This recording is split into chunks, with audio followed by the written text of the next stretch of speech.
I'm Amy. I'm Laura. And we are TwoPaperGirls. This week we're back with another Top 5 Wednesday, and we really like this topic. As you can tell from the title, it is our top 5 books that we feel betrayed by.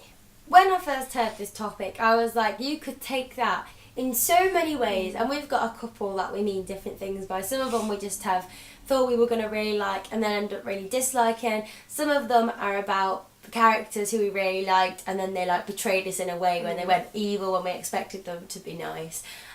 So this is going to be just a crazy mashup of betrayal. My first one is a minor betrayal, so that's why it's at number 5, and that is Richard Parker in Life of Pi by Jan Martel. Just because of the ending. Well, compared to my others, it didn't completely break my soul. But you know, Pi and Richard Parker, they bond on that boat and they become tight. And then they get to shore and Richard Parker's like, alright, bye. But he didn't do that, does he? He didn't say bye, he just walks off. And he doesn't look back. He doesn't look back. Pi just wants one more glance at him and like a recognition that they've been through this journey. And Richard Parker's like, no, lol, I'm off. And doesn't turn around and look at him. And that just hurt my soul. The Richard Parker, just like, why don't you turn around, Richard Parker? My number 5 is also a bit of a rubbish betrayal, really. It's from a book called The Fifth Wave by Rick Yancey, which I have on good authority has been turned into a film, which I didn't go see, because when I do go to the cinema it's to see Lego Batman, apparently. True. So, which was great, by the way. But also, The Fifth Wave, I thought this was going to be amazing because I read the first bit, and it follows a girl and her family who have been in the apocalypse, and they're on the 5th wave of the apocalypse. It's like the plagues on like Moses or whatever, and they've survived up until the 5th one, but it's the aliens that have caused it. And she's a badass, like she has struggled through all these waves, and she gets to this point and you want it to be amazing, and then there is a love triangle. And I'm just like, are you kidding me? The first 100 pages of this book have just been all about this girl's survival, and now she's completely just losing it all over some guy that she's just seen in the forest. And I've never just felt like a book has gone so downhill so quickly. I want to read The Infinite Sea because the ending did save it a little bit. I was quite invested in the characters, but not love at all. It would have worked better if they were just best friends. But yeah, Infinite Sea, I'm coming for you eventually one day. My number 4 is The Assassin's Blade by Sarah J Maas. I think I've talked about this a lot now, and this is a bit spoilery, so skip on to the next book if you don't want to be spoiled, because I'm not going to talk in code while talking about this. But for me, the betrayal is the death of Sam Cortland in that book, because I was so invested in him and in their romance and their love, and they were getting a flat together, and they either had sex in the sewer or they nearly had sex in the sewer. Either way, I was shipping it. Like, I loved it. And it's not a huge betrayal because, like, I kind of knew something was going to happen to him because I'd heard nothing about him in terms of people talking about throwing a glass. And Sarah J Maas has in her right to kill characters, but it hurt. I really loved him, and it's like one of the biggest shocks of a death I've had in a long time. And I just really, really loved it, and it was just a betrayal because I was like, you made me love him just to take him away, and he like died in the most horrible way. He was like tortured to death by this horrible person.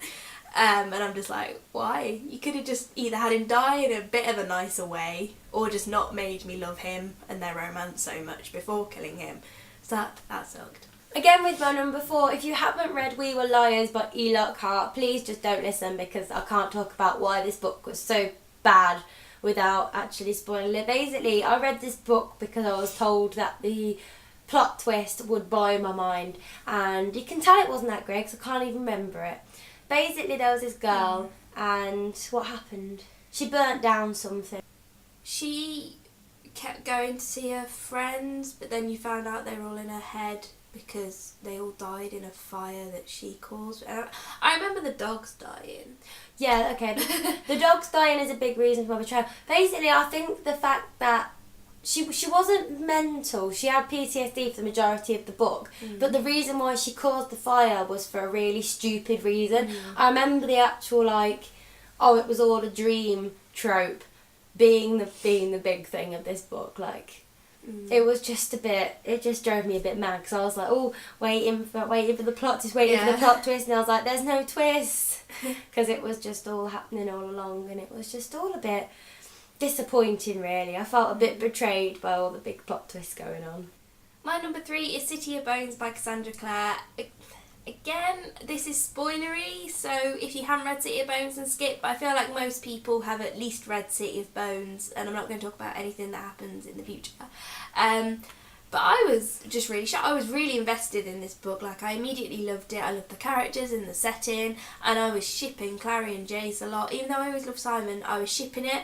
And then it was like siblings, and I was like, what the hell just happened? Like, you made me ship incest for 500 pages. So that upset me. That was like a love betrayal, because that never happened in a book before. Never had someone turned out to be related to the person they'd been snogging and fancying for like 500 pages, so that was a shock, to say the least. So I felt betrayed by that, but I also felt really betrayed by Hodge, because I really loved the whole like institute setting and how he like lived in the library and was like super lovely and helpful to Clary and everything. He was like a bit of a Dumbledore for this world, and then it was like, oh no, Dumbledore's a dick and he's just trapped there, and I was just like, how dare you, like, you made me like invest in this lovely old figure, like wise figure, and then he was just a knob and betrayed everyone, and that happened in the first book, and I was just like, what? Was not expecting that. So there was like 2 levels of betrayal in City of Bones. They were quite good ones though. It was just like really good plot twists I wasn't expecting,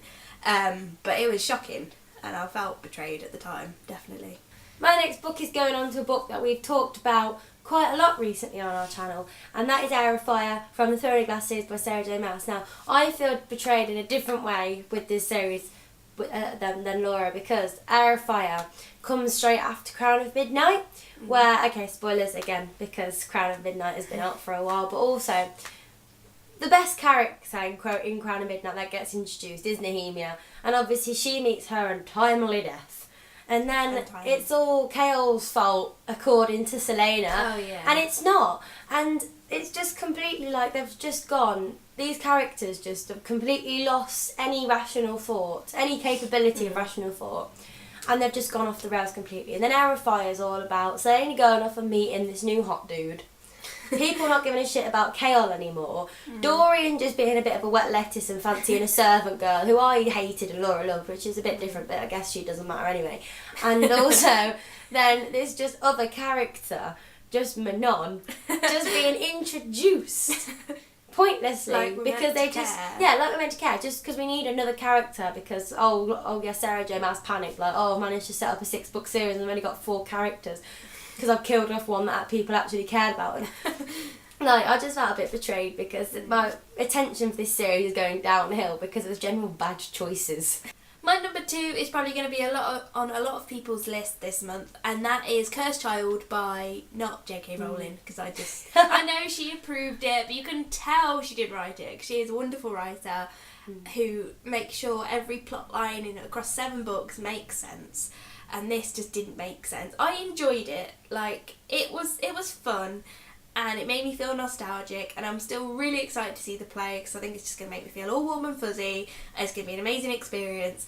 But oh my god, Cursed Child is just a bit of a hot mess when it comes to just messing around with the original series. It just does things that aren't possible, like, why can they turn into Voldemort with Polyjuice Potion, like... and then Bellatrix and Voldemort are having a baby, so that implies a lot of things about Voldemort which you would not suspect from the original series. And even like the Trolley Witch, and they were like running on top of a train and then they jump in a lake, and I'm just like, what is happening? But I do enjoy it, but I do just think it has so many layers of betrayal, also implying that Hermione becomes some like bitter evil woman if Ron doesn't love her. It's like, she's a strong independent woman, like she'd be fine without Ron. Like, she loves Ron, but she'd be fine without him. And yeah, there's just lots and lots of layers of betrayal, and I'm trying to talk quickly because it's getting super dusky real quick. But yeah, Cursed Child, if you've read it... Oh, I just realised, spoilers, sorry. But if you read Cursed Child, I'm sure you felt betrayed in some way, because there's so many bad things that happen. My number 2, I'm going to whiz through quickly, because who's read this apart from me, is The Marbury Lens by Andrew Smith. Like, I don't know many people who read Andrew Smith books, and I don't understand why, but anyway, Marbury Lens is one of his worst books, in my opinion, because Alex Crowe is just so mental, it's amazing. Grasshopper Jungle is the same. 100 Sideways Miles is just touching. There's millions of other books. Winger, Standoff. Oh, Standoff. And then we get to the Marbury Lens, which is basically about a guy who, when he wears his glasses, he can see another dimension or another thing. And then his best friend doesn't believe him. And it's just so frustrating. And you never know, have a clue what's going on. I know it's got a sequel, but I'm never going to read it because I just did not get this book. And that's all I've got to say about that. My number one betrayal is The Fault in Our Stars by John Green. Not because John Green let me down, because I love The Fault in Our Stars. It was a wonderful, wonderful, wonderful read that I read super quick. But again, spoilers, we're just going to put it in the title of the video. You just can't watch this video or the sections for the books you haven't read. But The Fault in Our Stars is a big betrayal because, like, the whole book is about Hazel and her journey and having cancer. And, like, you know she's going to die. Because, like, the whole book, it foreshadows her death. Like, she worries about what's going to happen to her parents and the whole, like, the imperial affliction and the fact it ends halfway through. I thought the book was going to end halfway through a sentence. Like, imperial affliction, we never know what happened to Hazel. And then you think, like, oh, she's just getting, like, these amazing experiences with Augustus and everything, like, before her death. And then it's, like, sudden flip, he's got cancer again, and then sudden flip, like, it's super bad, and then he just gets really ill really quickly, and it just takes a complete turn because you really, like, think she's gonna die in the book because it would just make sense, and then he dies, and it's just like, how dare you, John Green? Like, you created this perfect, lovely human, and I think it's good that he dies in a way because it shows, like, how unfair cancer is, because it can always come back when you least expect it and just wreck everything. And realistically, there can never be a sequel to this because Hazel probably will die in, like, within her lifespan, quite in, like, a few years. But to just make us go through Augustus's death and him going to his own funeral where, like, they read the speeches to him, and it's horrible. Like, it's really, really sad, and I did not see it coming at all. Like, until he said a little, like, a Christmas tree, I was like, say what? Like, I just had no idea. I thought she was gonna die. I had no idea he was gonna die, and it was a big betrayal of just, like, oh my god, that was so horrible. Why did you do that? Why? And my last one is not someone who has upset me because of their trial, but James Dashner, right? Open letter to James Dashner. Dear Mr. D, I love you and Maze Runner and Death Cure and all of the characters in it apart from Teresa. I'm glad you kill her off in the end. But let's talk about the kill order, shall we? Just for a second. What made you write this shite? Please tell me. It's so bad. It was unreal. It was like you took the characters from the Maze Runner, give them new names, put them in a worse place, and then just killed them off at the end anyway because you wanted to have it as a standalone, and it was so badly written. So badly written. I can't even remember how bad it was, but it was a terrible story. It was a terrible sequel, prequel. I don't even know what it was. Just, if you're going to write a prequel, do what you did, what you've just released, because that was great, and I liked it. It wasn't perfect because you just rehashed the story, but we know it's going to be funny. Kill Order was a massive betrayal because I was so excited for this book and you let me the hell down. So that's it for this week's Top 5 Wednesday. We thought this was a really interesting topic and we loved all the different directions you could take it, because you could be betrayed by, like, the author or the characters, or, like, the book being awful or the book being amazing but, like, ripping your heart out. So we thought it was a lot of fun. So let us know down below some books you feel betrayed by, because it's just a really interesting, controversial topic. And we'll see you in the next video. Bye.